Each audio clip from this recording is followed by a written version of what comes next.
کہ ہمارے ہاں بہت سے لوگوں کو اس کی کھلی اجازت ہوتی ہے کہ وہ اگر کسی اور کا پڑھنا چاہیں تو وہ بھی پڑھ سکتے ہیں. ہمیں غرض ہے اردو سے، ادب سے، شاعری سے، افسانہ سے، اور یہ ادبی محفل ہے، یہ مشاعرہ نہیں ہے. تو میں ان سے معذرت کے ساتھ یہ کہنا چاہ رہا ہوں کہ ہمارے ہاں کافی سارے لوگ جو آئیں گے وہ پڑھیں گے، وہ کسی اور کا کلام ہوگا، اور آف کورس وہ بتائیں گے کہ کن کا کلام ہے، تاکہ کوئی یہ نہ سمجھے کہ ان کا اپنا کلام ہے اور سب کافی جو ہے نا ان پر الزام نہ لگ جائے. تو آپ کی سب کی آمد کا پھر سے بہت شکریہ. ڈاکٹر صاحب اگر آپ کی اجازت ہو تو میں محفل کا آغاز کروں. اب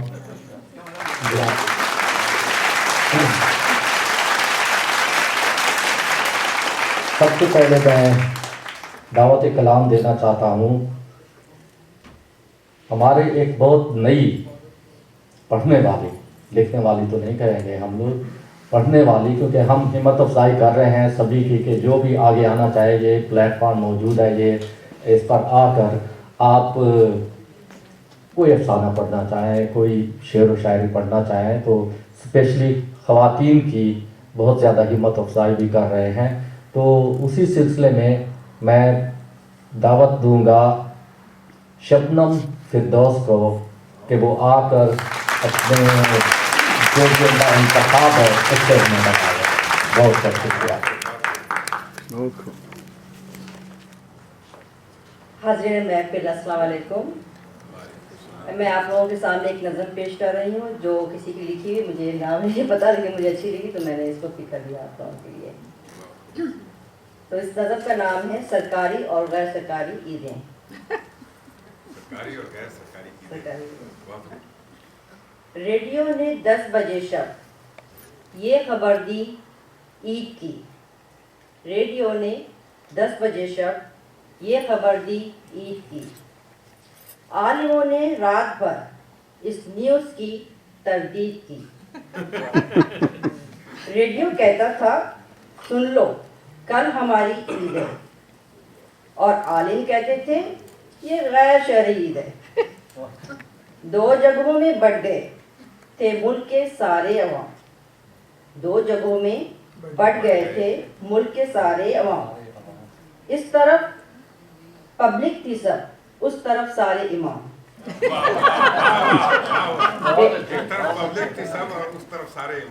دو جگہوں میں بٹ گئے تھے ملک کے سارے عوام. اس طرف پبلک تھی سب، اس طرف سارے امام. بیٹا کہتا تھا کل شیطان روزہ رکھے گا. باپ بولا تیرا ابا جان روزہ رکھے گا. بیٹا کہتا تھا میں سرکاری افسر ہوں جناب، روزہ رکھوں گا تو مجھ سے مانگا جائے گا جواب. باپ ہی کہتا تھا پھر یوں باپ کے ایمان پہ چل، روزہ بھی رکھ اور روزے میں نماز عید بھی پڑھ. آج کتنا فرق فل اسٹاپ اور کامے میں تھا. آج کتنا فرق فل اسٹاپ اور کامے میں تھا. باپ کا روزہ تھا، بیٹا عید کے جامے میں تھا. اختلاف اس بات پر بھی قوم میں پایا گیا. اختلاف اس بات پر بھی قوم میں پایا گیا. چاند خود نکلا تھا یا جبرن نکلوایا گیا. Very good, very good. Thank you so much. Very nice. Very good. شبنم فردوس، بہت ہی عمدہ انتخاب تھا آپ کا، اور آپ نے محفل کا رخ ہی بدل دیا، رنگ ہی بدل دیا اس کا. تو بہت بہت شکریہ آپ کا. اور یہ آپ کی بے شک پہلی پیشکش تھی. ہم امید کریں گے کہ آپ آئندہ بھی تشریف لاتی رہیں گے اس محفل میں، اسی طرح اس کو زعفران بناتی رہیں گی. بہت بہت شکریہ. اب میں دعوت کلام دوں گا زاہد شیخ صاحب کو. زاہد شیخ یہ بھی ہمارے ہاں پہلی دفعہ پڑھنے آ رہے ہیں، اور بہت بہت شکریہ ان کا کہ انہیں ہمیں راضی کرنے پڑا. بہت زیادہ مدت سے ہماری خواہش تھی کہ یہ آ کر پڑھیں، اور یہ پڑھنا چاہتے بھی تھے،